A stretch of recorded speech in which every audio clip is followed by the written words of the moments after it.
quantas histórias cabem dentro de um livro. Talvez você não faça ideia, mas o mundo inteiro pode caber aqui dentro. E este é mais um dos assuntos da sua dose de diálogo e inspiração de hoje. Eu estou aqui na Biblioteca Pública de Parauapebas para dizer que o seu Café com Drummond de hoje já começou.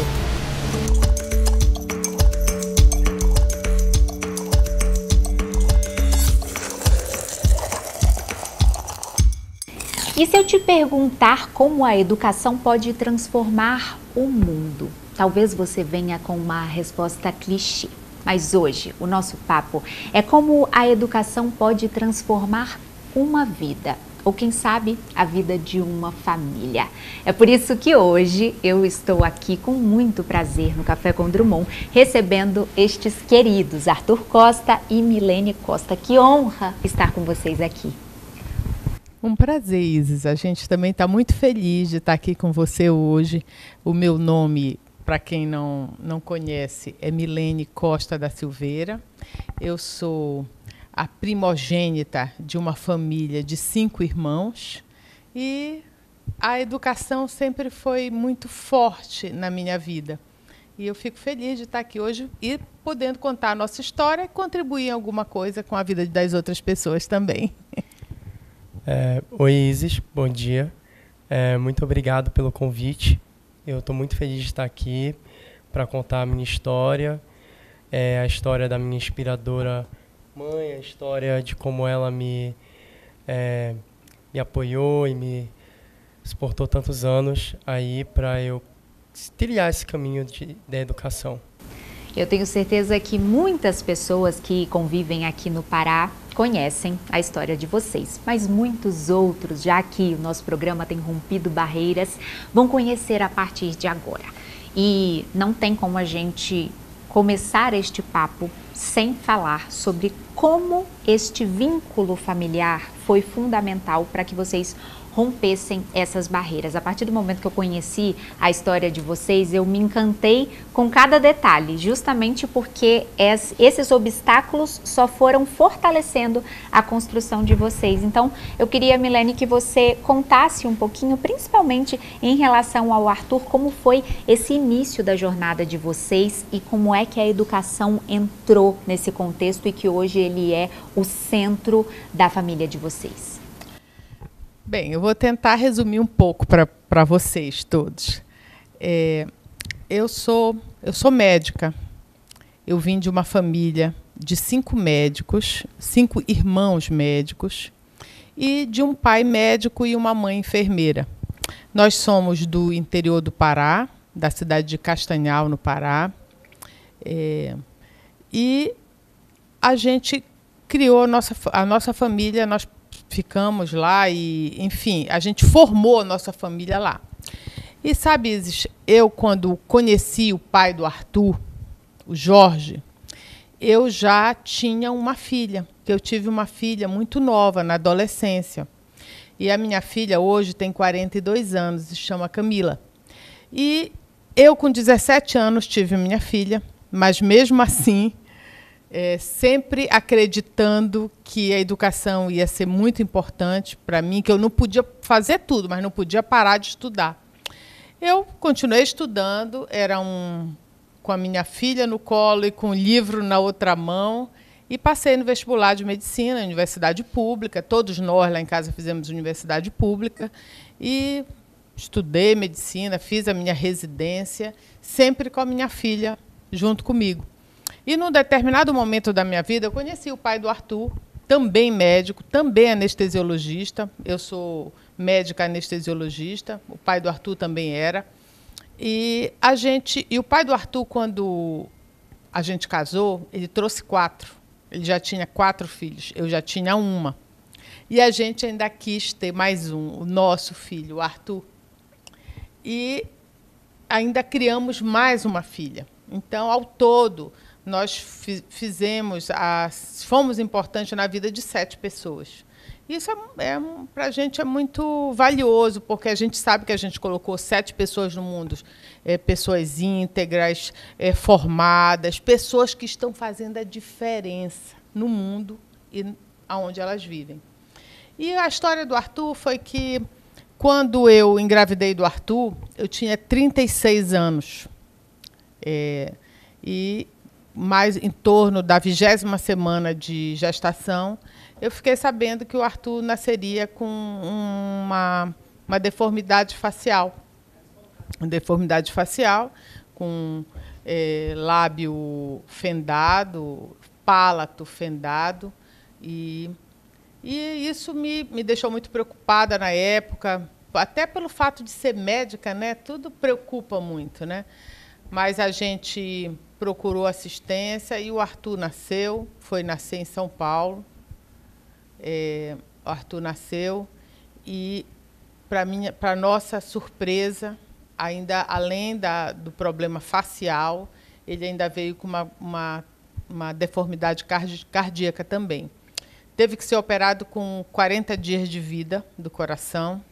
A face foi operada com 1 dia de vida, a primeira cirurgia. E no decorrer da infância do Arthur, Arthur fez, acho que em torno de umas 10 procedimentos cirúrgicos na face, para poder ter uma vida mais ou menos normal, né? Para romper os estigmas, né, que já o cercavam, né? E isso, sabe, isso me fez pensar muito na época, tanto a mim quanto o pai dele, pensar o seguinte, que se eu tenho um filho que já vai ter um estigma na vida dele, então eu tenho que levantar a bola dele, né? Então eu sempre tive o cuidado de colocar a autoestima dele lá em cima. E, quando o Arthur foi crescendo, eu percebi que o Arthur tinha uma inteligência importante. Assim, era mais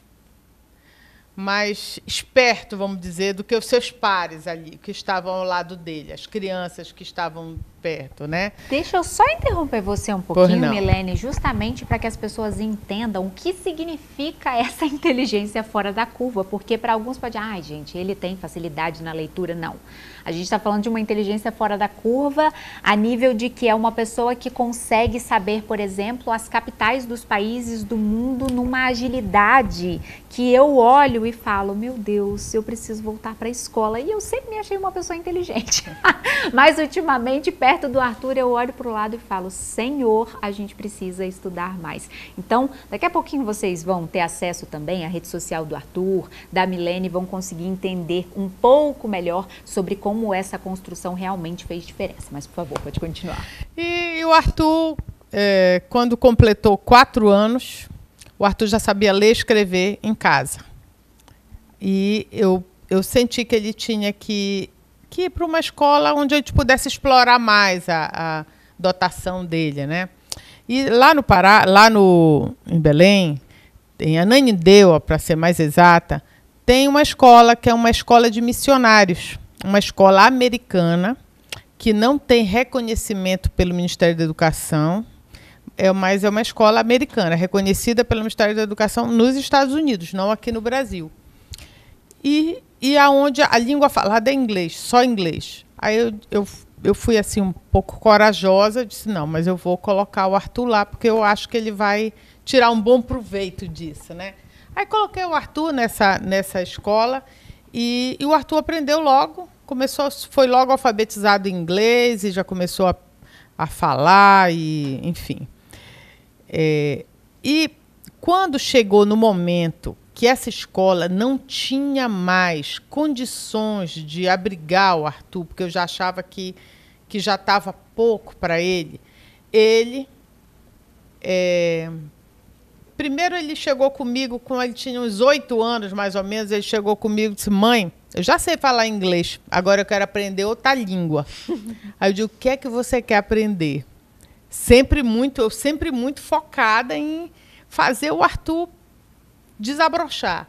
Aí ele disse, eu quero aprender alemão. Aí eu disse, tá bom, então vamos lá. Aí eu contratei um professor de alemão, mestre na UFPA, que é a Universidade Federal do Pará.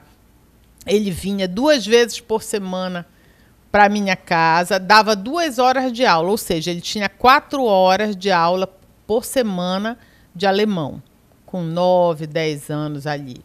Aí chegou um momento que já encerrou também, ele aprendeu ali.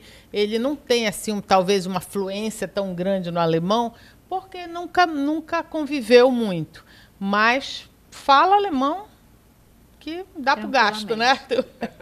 E logo em seguida, essa escola já ficou pequena. Aí ele disse, mãe, eu não quero sair de uma escola americana.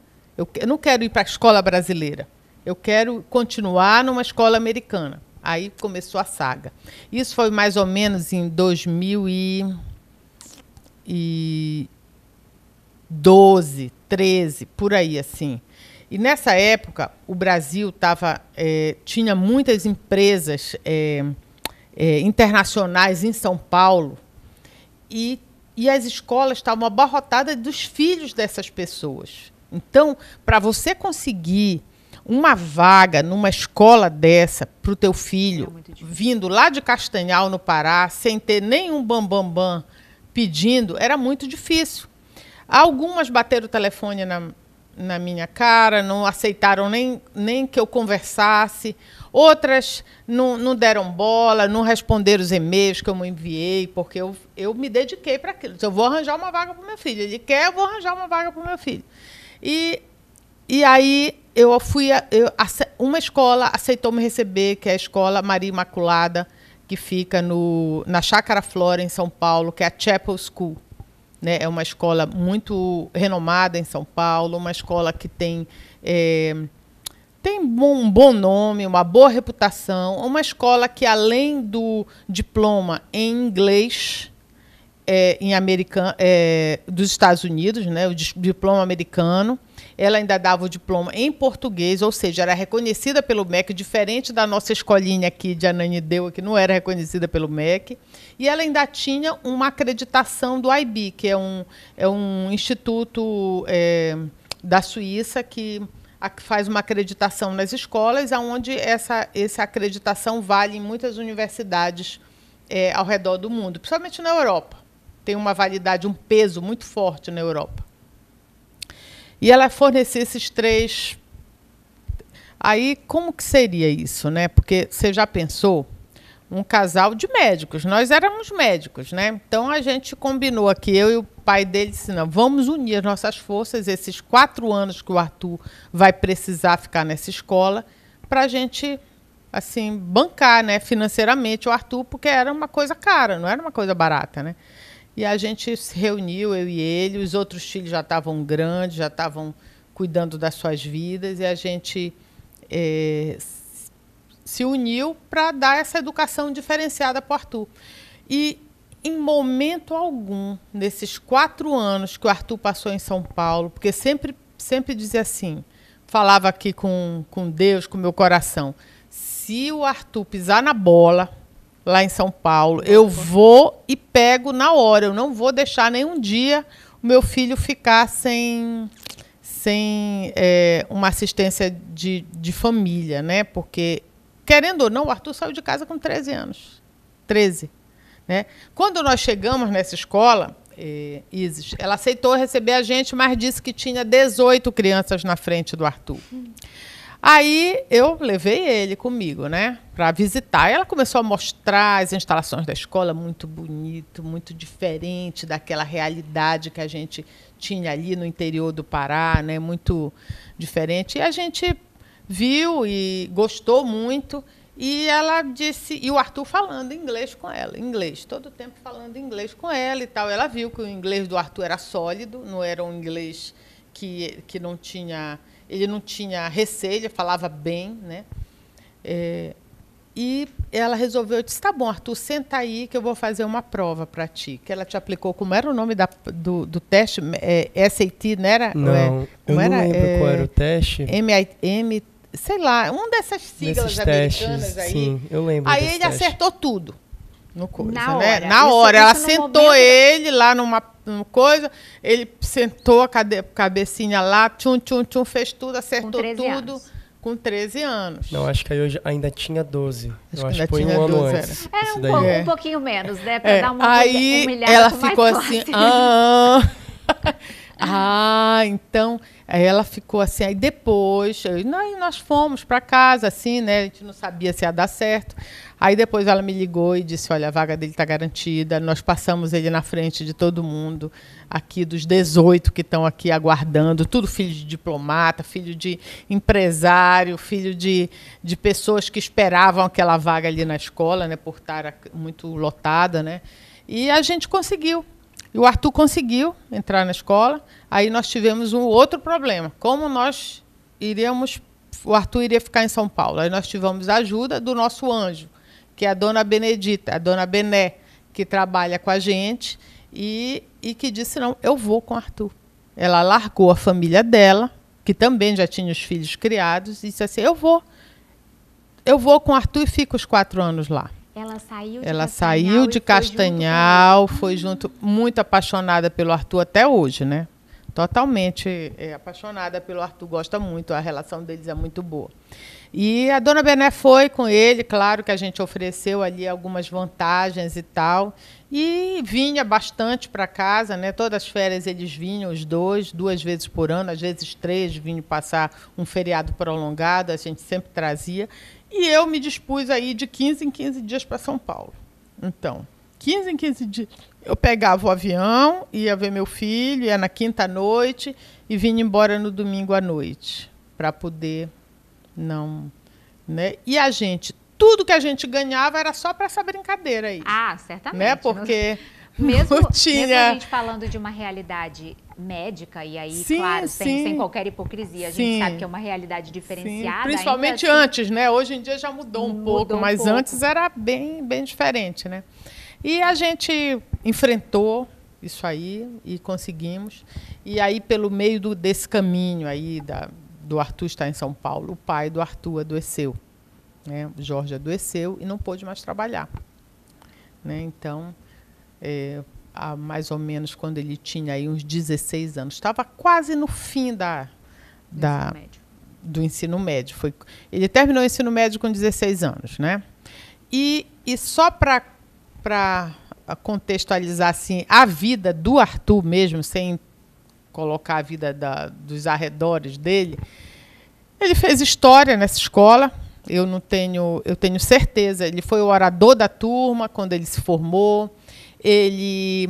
Eu tenho certeza que ele marcou a presença dele nessa escola, uma escola que tinham muitas famílias de renome em São Paulo, famílias tradicionais de São Paulo. E o Arthur, crianças que estudavam na Chapel desde a infância. E o Arthur conseguiu, vindo de lá do Pará, né, trazer uma liderança nata. Né? O Arthur foi, na Chapel School, foi um líder. Né? Ele conseguiu liderar o MUN, que ele vai explicar o que é daqui a pouco, né, Arthur? Vou sim, pode deixar. Tá. Ele liderou o Knowledge Ball da escola, também o Arthur vai explicar depois. E esses 2 programas, MUN e o Knowledge Ball, eles deram uma evidência muito grande para ele e uma evidência muito grande para a escola, que nunca tinha tido um líder do potencial dele, levando a escola para campeonatos da América Latina, na Europa. Ele foi várias vezes para a Europa, levando os alunos junto com ele, e, enfim, liderando toda essa equipe. E o desfecho disso aí foi que, quando ele terminou o ensino médio, ele conseguiu passar em 5 universidades. Pode, Arthur, completar aí? Explica aí o que tu passaste, quantas bolsas foi, como foi aí, que eu não sei direito. Pode deixar. Eu gosto de, assim, eu fico muito feliz de ouvir a minha mãe contar essa história pela perspectiva dela, porque a gente sabe que, para a gente que está vivendo, ainda mais quando a gente é criança, quando a gente é adolescente, a gente não tem a mesma visão das coisas, né, Isis? Eu lembro que a decisão de me botar no AVA foi puramente dela e do meu pai. Do AVA é aquela escola de missionários americanos lá em Ananindeua. E eu lembro que eu sempre achei o máximo, eu gostava que as salas eram pequenas, que não era uma escola muito grande, tinha uma atenção muito individualizada. Só que aí depois eu lembro quando eu pedi para começar a estudar alemão para ela, eu lembro que eu acho que eu tinha visto algum filme, alguma série que falava de alemão ou da Alemanha e eu queria aprender. Fazer parte desse mundo. Pois é, e eu sempre tive muita sorte, porque a gente sabe que tem muita gente com vontade, com dedicação aqui na nossa terra, no Pará, em Castanhal. Só que eu tive muita sorte de ter uma mãe que não só tinha, e uma mãe e um pai, que tinham a capacidade não só de bancar, mas também que sabiam da importância da educação. Eu lembro que eu fui para São Paulo, eu vou só apontar uma coisa aqui para minha mãe para não para corrigir a informação factual um pouco, para os meus amigos que ainda me seguem, para eles não virem isso e falarem que a minha mãe tá inflando a minha bola. Eu fui o terceiro melhor da turma em São Paulo. O orador eram os dois primeiros e eu era o outro orador. Então, mas tu foste orador, que eu fui da tua colação. O terceiro melhor da turma. Sim. O primeiro lugar empatou em 2 aí. Mas em São Paulo,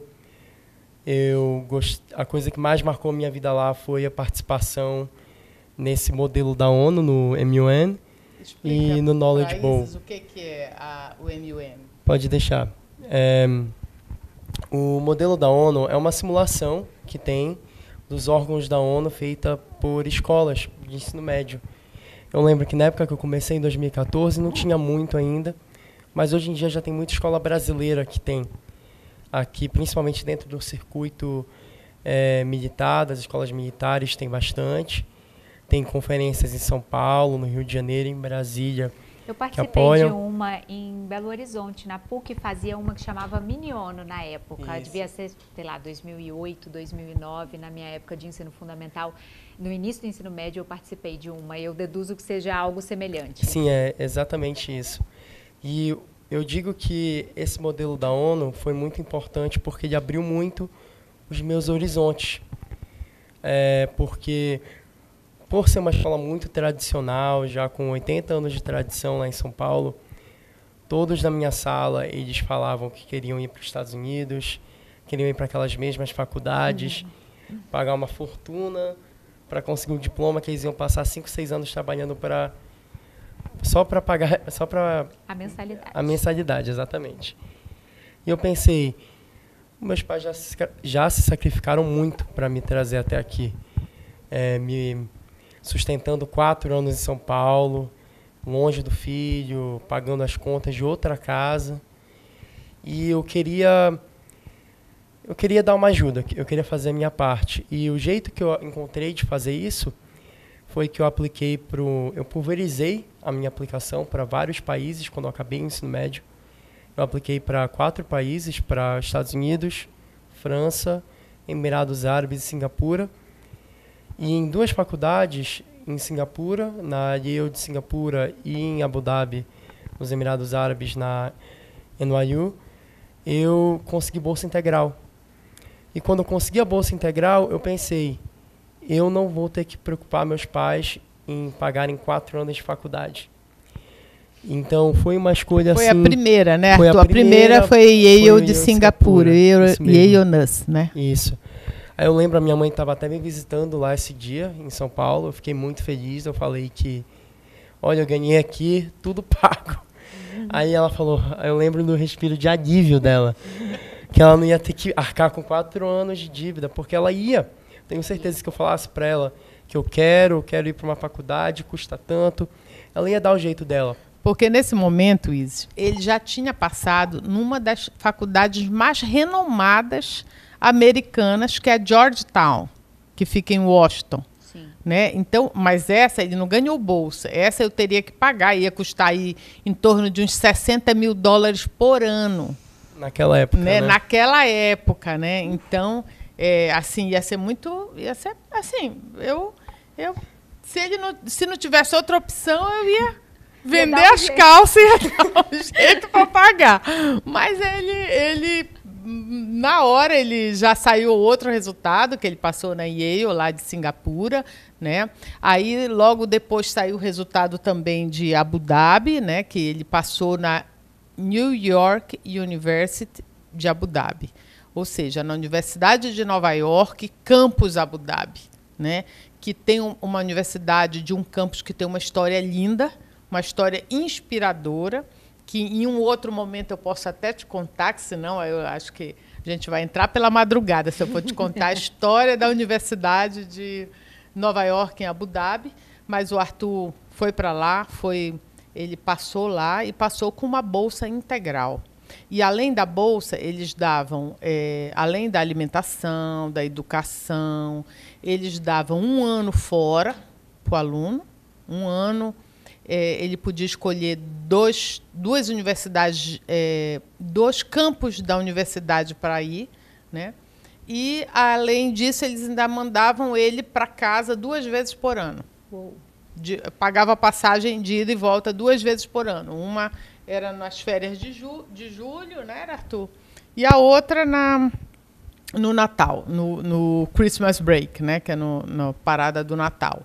E foi muito bacana. Mas, além dessas, ele ainda passou na França. Ele passou na França, numa universidade chamada Sciences Po, que é uma universidade onde todos os presidentes franceses estudaram.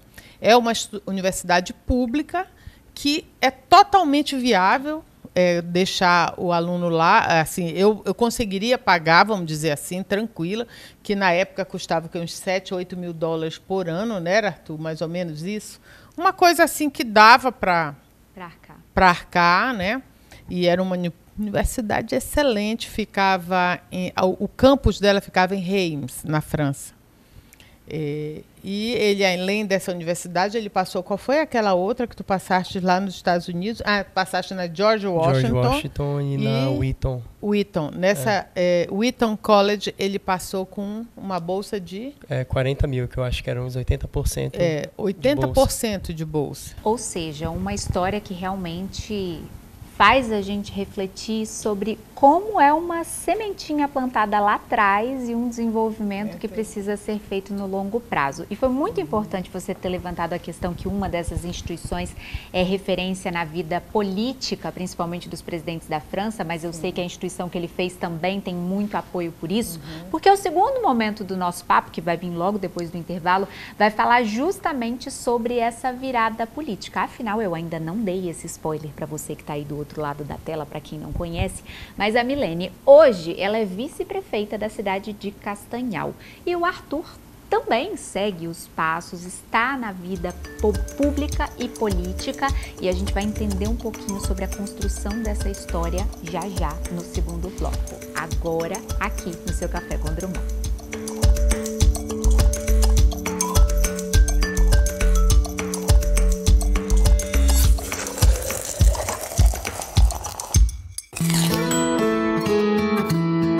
Desde menino aprendi com minha avó que a verdadeira casa não é feita de tijolo. Ela dá para carregar dentro do peito, onde quer que eu vá. E nessa casa cabe tudo que nos faz ser quem somos e que ninguém pode nos tirar a nossa essência. Mesmo que visite outras casas, não esqueça sua origem. Seja onde estiver, lembre suas raízes e terá sempre sua casa com você. E você? O que tem na sua casa que faz toda a diferença? Café Santa Clara. Café para fazer a diferença. Presta atenção nos riscos e perigos com energia. A toda hora, Equatorial. Mas construir ou reformar, faz isso longe da rede elétrica.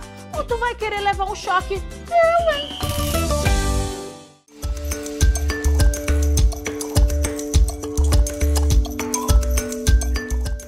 Eu sei que você está amando esse papo tanto quanto eu, e já a gente vai para a segunda parte desta conversa. Mas, por enquanto, chegou a hora da nossa pausa para o café. É o nosso Momento Santa Clara. Nós e o Café Santa Clara temos uma longa história juntos. E eles não poderiam deixar de estar presentes neste programa de sábado tão especial. Eu quero aqui agradecer pela parceria, meu café. Há mais de 60 anos, o Café Santa Clara está em nossas casas, com cafés para todos os gostos. Tem cafés tradicionais, cafés especiais, cafés solúveis, cafés em cápsulas, cappuccino. Nossa, é tanta coisa. Sente só esse cheirinho. Uma pena que aí do outro lado você não consegue sentir.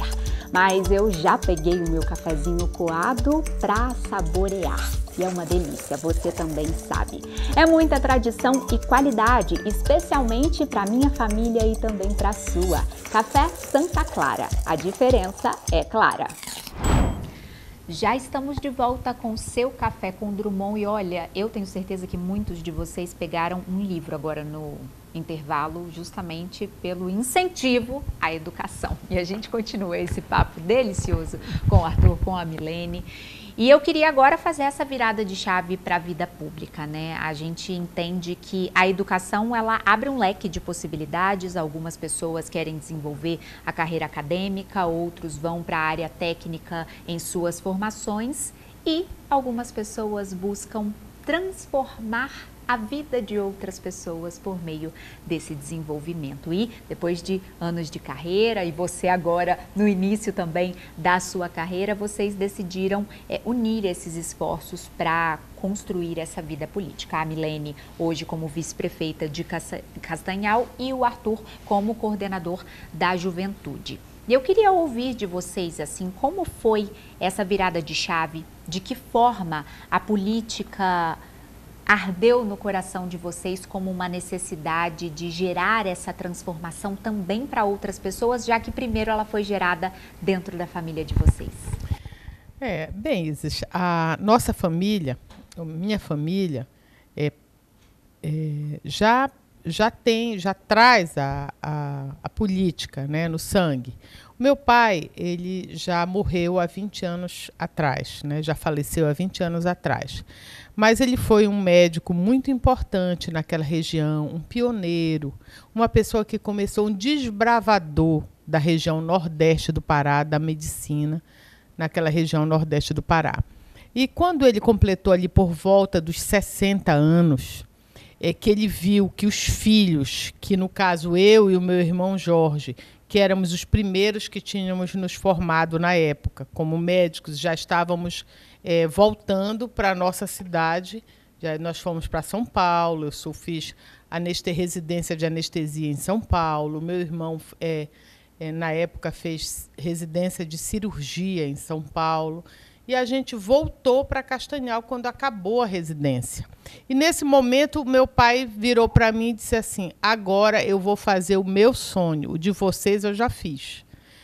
Entregou os negócios, o que a gente tinha relacionado à saúde para mim e para o meu irmão, e disse: olha, eu vou embora, agora eu quero devolver um pouco para o povo do que eu tive com o povo.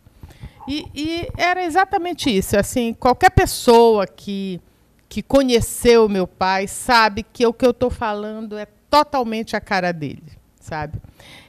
Jorge Neto da Costa, Dr. Jorge Neto da Costa, né? Quando o Arthur nasceu, quando eu estava grávida, eu ia colocar o nome de Arthur só. Ele falou assim: não, põe Jorge também. E o Jorge do Arthur é tanto pelo meu pai, que era Jorge, quanto pelo meu marido, pai do Arthur, que também era Jorge. Então ficou Arthur Jorge Costa da Silveira, né, o nome todo. E o meu pai entrou na política, e o meu pai nunca perdeu uma eleição. Ele foi prefeito de Capanema, que é a cidade que ele nasceu, uma cidade que fica a 100 quilômetros de Castanhal, por 2 mandatos. Depois, entre esses 2 mandatos, ele foi deputado federal, mas não gostou da área do legislativo, achou muito... Ele vinha muito triste quando ele vinha de Brasília, ele vinha muito triste, ele não gostou e abandonou.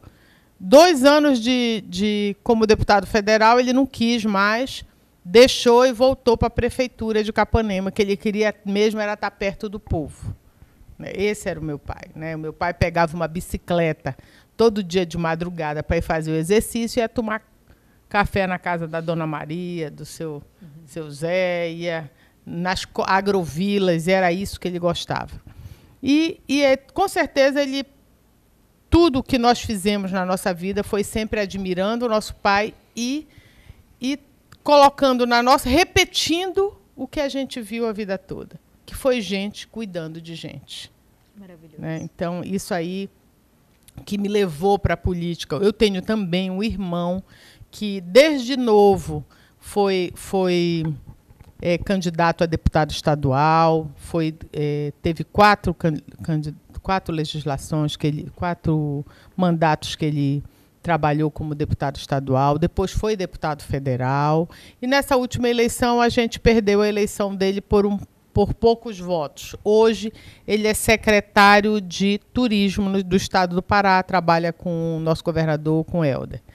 E eu fui candidata a prefeita na última eleição, em 2020, mas a gente sabe que foi o ano que teve a Covid. E com a Covid, eu ia muito bem assim nas pesquisas, né? As pessoas me conheciam, mas eu era uma neófita na política, eu estava começando ali, né? Então, no momento que teve a Covid, eu não pude mais ir para as ruas, andar, porque eu acredito, como nós fizemos nessa eleição agora, que eu fui candidata a vice-prefeita junto com o Hélio Leite, que é o prefeito da cidade,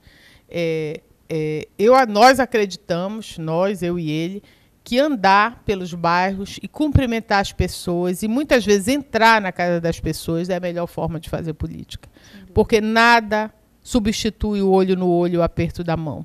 Porque é ali que você descobre o problema também, para saber exatamente como começar. E no momento que você anda pela cidade, você vê aonde você precisa atuar na cidade.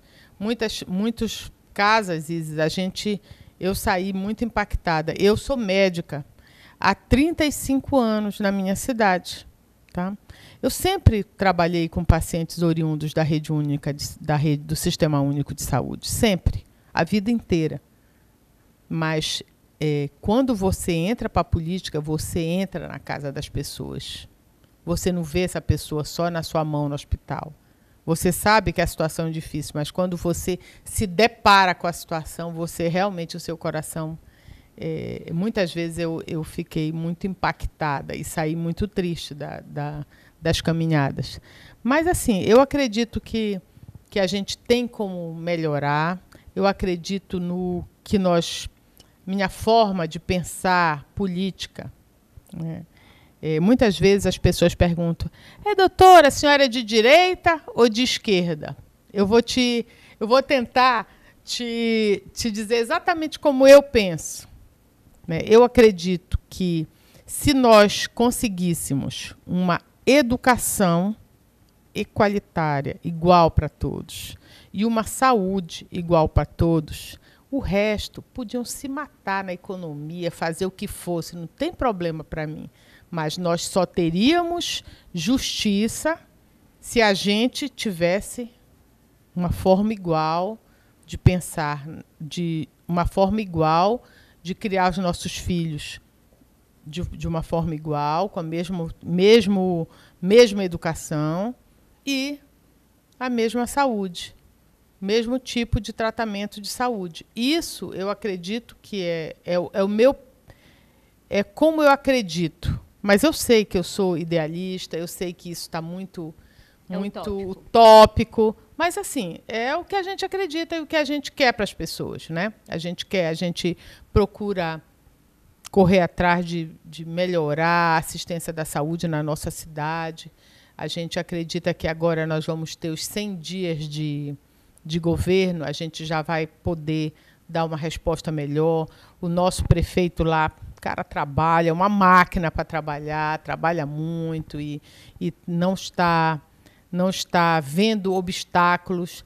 E ele, no momento que a gente entrou, ele disse assim: Arthur, eu vou te colocar como coordenador da juventude de Castanhal. E eu tenho certeza que ele fez uma boa escolha, o Arthur está fazendo um trabalho bacana e eu acredito que ele vai poder impactar positivamente na vida dos jovens de Castanhal, das crianças e jovens de Castanhal. Eu já disse para eles que uma das minhas ideias para ele é que ele faça um programa para ensinar esses alunos de escola pública a fazer aplicações nas escolas internacionais. Porque eles podem. Claro que podem. Podem. Então, precisa alguém que ensine. Olha, é assim, o caminho da pedra é esse, né, Arthur? O que é que tu acha disso? E, Arthur, eu quero que você fale, e justamente para tirar uma curiosidade minha, que eu tenho certeza que muitos de casa também estão. Você é uma pessoa que teve acesso a uma educação diferenciada, você teve oportunidades distintas da maioria, não só dos paraenses, mas do brasileiro médio, de modo geral, e você poderia fazer qualquer escolha. Hoje, você poderia estar em qualquer lugar do mundo, com as línguas que você fala, com as portas abertas que você abriu, por mérito também, porque ainda que todo o incentivo e todo o apoio financeiro e emocional tenham sido importantes, se você não tivesse vontade e coragem, nada disso teria sido possível. Em algum momento, seus pais teriam desistido, se não vissem que você estava dando conta do recado. Mas, ao fim da sua graduação, você voltou. E voltou para casa com sede de fazer mais. Isso me intriga. Não porque eu não concorde, muito pelo contrário, mas porque a gente sabe que essa não é a postura da maioria. O que te fez voltar? Isis, eu acho que essa é a pergunta mais importante que você poderia ter me feito hoje. Eu teria um caminho muito diferente do que muitos dos meus colegas da faculdade, muitos dos meus colegas no ensino médio também, muitos continuam fora do Brasil. Eu fui uma pessoa que saí de casa muito cedo. Eu saí com 13 anos, como a minha mãe falou. Eu morei em São Paulo 4 anos, morei nos Emirados Árabes 4 anos e meio quase. Em todo esse tempo, eu sempre senti muita dúvida sobre aonde eu me sinto em casa, onde é o meu lar. E eu cheguei à conclusão que o meu lar é onde a minha família está. E a minha família, ela está em Castanhal. Eu amo Castanhal, eu amo a minha família. E depois de tanto tempo longe, eu quis muito voltar para ajudar a minha família, para estar do lado da minha mãe, dos meus irmãos, dos meus sobrinhos. Construir a minha vida lá onde... construir a minha vida nessa terra que foi muito generosa com todos da minha família, que foi muito generosa em muito amor, muito sucesso, muita felicidade, e muita realização nesse âmbito familiar. Então, eu voltei por conta disso. E eu digo que eu dei muita sorte também da minha mãe estar envolvida nessa questão da política, porque eu acho que desde a adolescência, quando ela começou a flertar com a ideia da política em 2015, 2016, eu sempre fui um dos maiores incentivadores dela, em aconselhar, em dar as forças, em ajudar, em acompanhar, sabe, naquela coisa de ter que sair de casa terça-feira, 9, 10 horas da noite, para ir para um evento em tal lugar e voltar tarde. Eu sempre fui o acompanhante dela nesses momentos. Então, eu acho que eu aprendi muito sobre toda essa parte da política, ao mesmo tempo que ela estava aprendendo. Que ela estava aprendendo, que ela estava conhecendo a cidade, que ela estava vendo os problemas da população mais de perto. Eu estava lá com ela vendo esses problemas também. E eu sei que a minha mãe, ela entrou na política agora, depois de criar os filhos dela, agora com a vida dela já estabelecida, não tem que se preocupar mais com o filho, tem que se preocupar só com os objetivos pessoais dela, de criar o legado dela e melhorar a cidade dela. E eu quero trilhar esse caminho, mas só que mais cedo. Eu aceitei esse convite agora feito pelo nosso prefeito Hélio Leite para ser o coordenador da juventude. Eu estou lá com o meu auxiliar Jackson, estamos lá com vários projetos que visam melhorar a vida da juventude castanhalense dentro das limitações de um município de médio porte no interior do estado do Pará. Nós sabemos que o que aflige a juventude em Castanhal são problemas muito distintos do que aflige a juventude em São Paulo, no Rio de Janeiro, no Sudeste, ou até mesmo em Belém, na capital. E nós queremos trazer esse toque, esse olhar muito mais local individualizado para os nossos projetos e que também, usufruindo da grande articulação política dentro da gestão do Hélio com a doutora Milene, muita facilidade de comunicação entre as secretarias para a gente trazer projetos para todos trabalharmos juntos, para trazer mais oportunidades dentro desse sistema municipal caxinhalense. Dentro com a secretária de Educação Cosma, que está prestando todo o apoio para a coordenadoria também. Eu espero muito que esses 4 anos sejam de muito trabalho, de muita realização, para eu também trazer um pouco do que eu aprendi lá fora aqui para dentro. Sabe, Arthur, muitas pessoas perguntam, e quando eu venho conversando sobre o contexto do Café com Drummond, como é feita a curadoria dos temas. E aí, quando eu trouxe a ideia de falar de políticas públicas, de falar de educação e de trazer vocês que acabam mesclando também esses 2 mundos, que é o mundo educação familiar e o mundo política pública, a gente consegue trazer para a população esse olhar mais palpável e eu diria que até mais sereno, de que existe uma política de fato preocupada com essa população, porque eu acho que nós estamos carentes disso. E aqui a gente vê os 2 lados da moeda. A juventude que começa nesse momento a construir, a trilhar esse caminho, e a gente vê também uma geração que já construiu uma carreira, já consolidou um nome e que coloca a cara a tapa agora, podendo dar tudo certo, mas também podendo dar tudo errado, porque acredita nessa transformação. E eu acho que isso também é baseado na educação, não acha? Eu concordo plenamente. Eu acho que é muito importante, nesse momento político do mundo, do país, de tanta polarização, divisão, a gente lembrar que política ela não é só sobre ideias, ela é sobre trabalhar em prol do povo. Que nós aqui, principalmente eu como funcionário da prefeitura, a minha mãe como servidora pública, alguém que foi eleito pelo povo, nós trabalhamos para o povo. Então, é muito importante lembrar de que o dever é zelar por todos. Zelar pela população, tanto os que votaram, quanto os que não votaram, os que apoiaram e os que não apoiaram também. E Milene, eu queria que a gente agora caminhando para o nosso final do papo e assim, com muita dor no coração, porque tinha 1 milhão de perguntas que eu gostaria de fazer para vocês. Acho que a gente vai ter que ter uma parte 2 dessa entrevista, mas eu queria que você trouxesse para a gente esse olhar materno e ao mesmo tempo forte da mulher que não se acanha com os obstáculos. Você é uma mulher muito inspiradora e talvez eu não tenha te dito isso ainda fora das câmeras, mas aproveito essa oportunidade para dizer que eu fiquei muito impactada com a sua história e com a força do seu não desistir.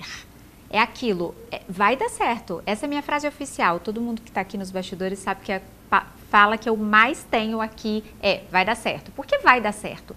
E você é uma dessas pessoas que consegue fazer pela família e também por aqueles que estão ao seu redor, esse olhar de que eu tô junto, de mãos dadas, e eu não tô simplesmente ordenando o que você faça, eu tô aqui para fazer junto com você.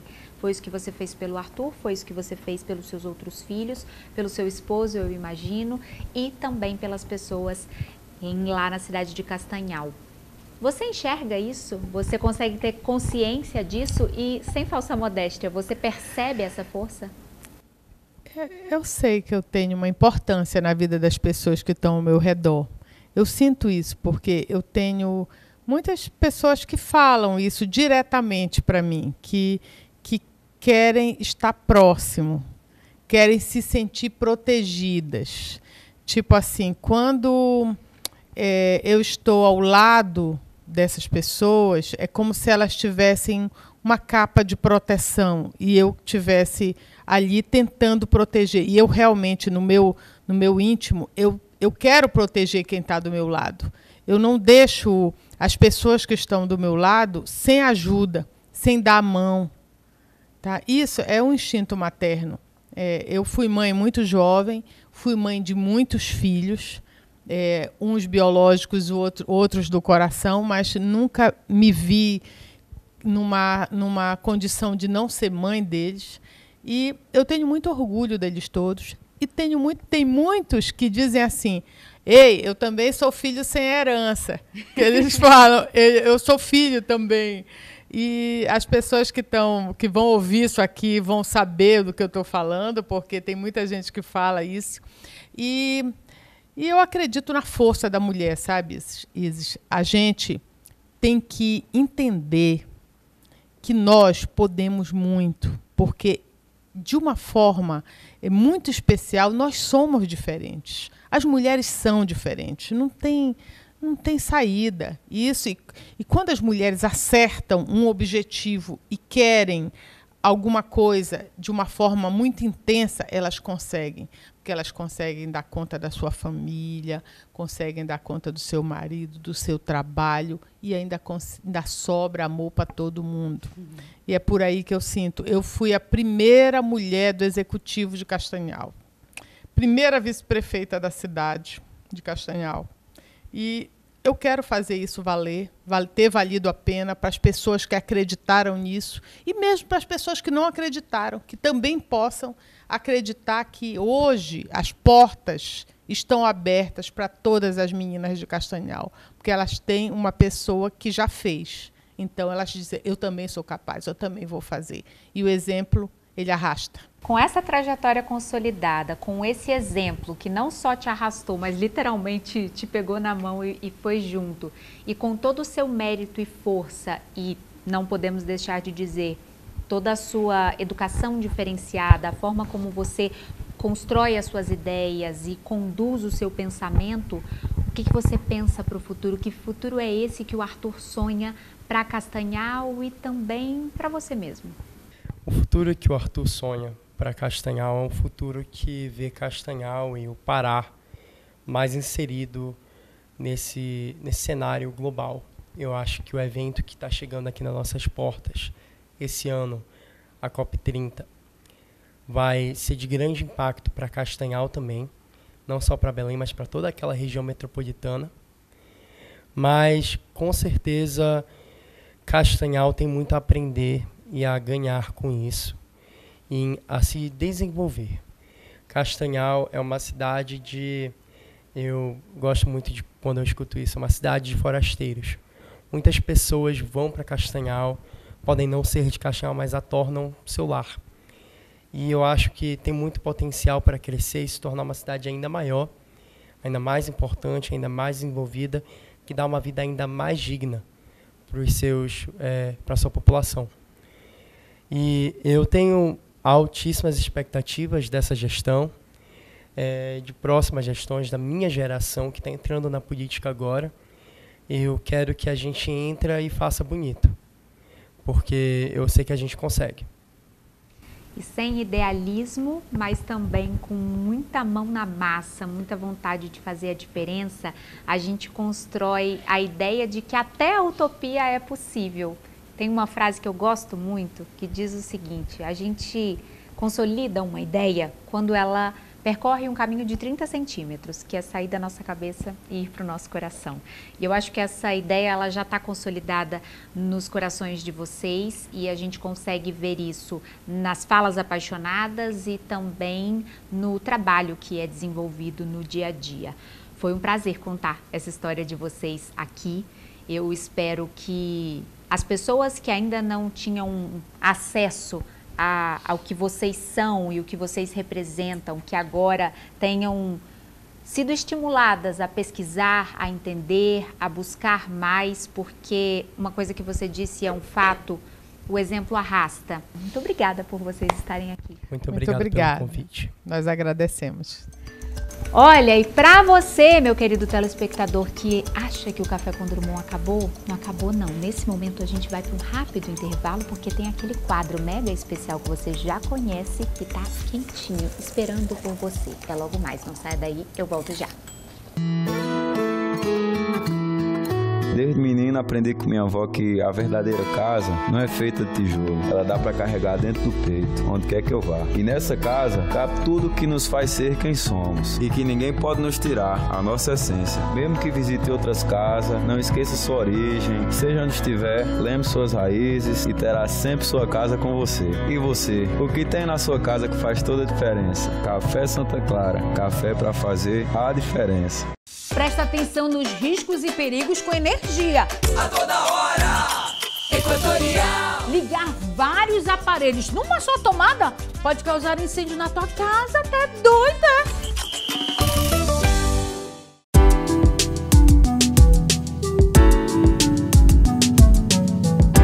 Já estamos de volta com o seu Café com Drummond e é claro que agora é o momento de dicas, insights e conselhos práticos para você que quer transformar a sua vida a partir de agora. Portanto, seja bem-vindo ao Energia para Crescer de hoje. Olá, eu sou a Lohane Siqueira, sou engenheira civil, designer de interiores e hoje vou dar uma dica muito interessante para você. Eu trabalho com documentação de imóveis, com decoração de casas e uma dica, esses dias atrás eu estava me pegando em pensamentos e me lembrei de uma época quando eu me casei, em 2016, eu estava percebendo sobre a evolução da vida, né? Quando me casei, as mesas de cabeceira da minha casa eram de caixotes de feira.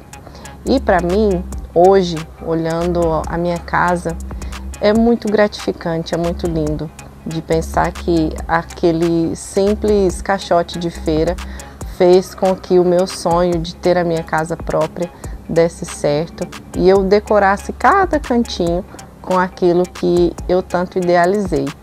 Mas o que eu quero chamar a atenção para a gente trabalhar com o que tem, a gente decorar com o que é acessível no nosso momento.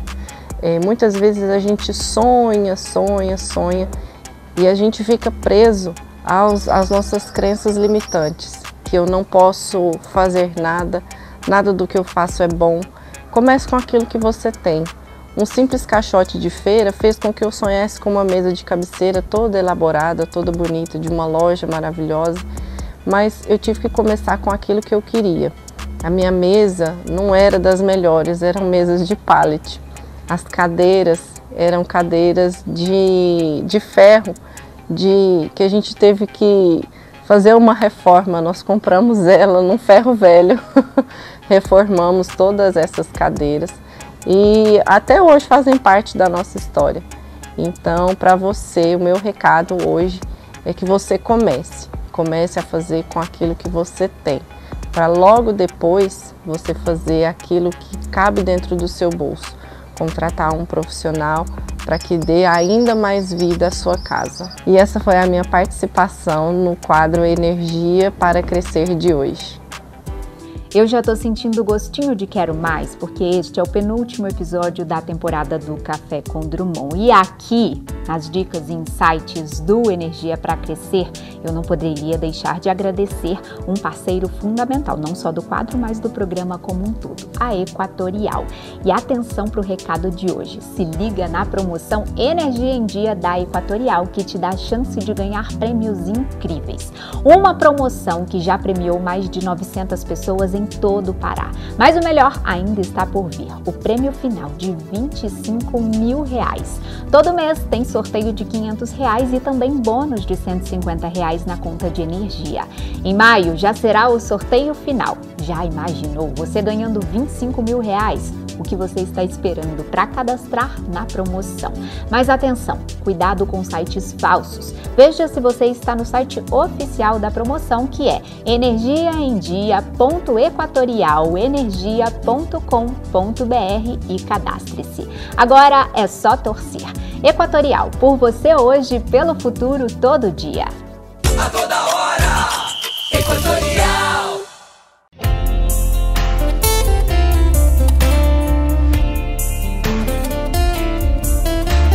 Você não faz ideia, mas cada história narrada aqui me engrandece um pouco mais, faz com que o aprendizado entre de maneira profunda na minha essência. E eu espero que isso esteja acontecendo aí do outro lado da tela também.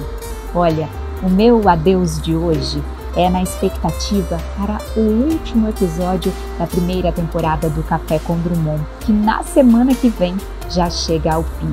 Portanto, como em todas as outras semanas, eu digo, eu te espero, já cheia de saudade da sua dose de diálogo e inspiração da semana que vem.